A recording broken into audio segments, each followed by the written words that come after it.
Hi there, MJX lovers. Here it is. It's MJX 5W drone. It's a drone choice, but it's great. I have a lot of fun flying these drones because it could survive and fly in strong wind conditions. Maybe you're wondering why my 5W looks different. I changed the propellers with 5W, B2W propellers. This is the stock propeller from 5W, and this one is B2W propeller.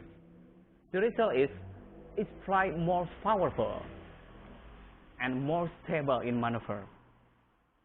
Last month I fly this drone above the lake in strong wind condition. You won't believe it. It flies good. Maybe a little shaky, but it can stand. It survives in strong wind conditions. If you like this video, please like, share, and subscribe this video. Okay? Thank you.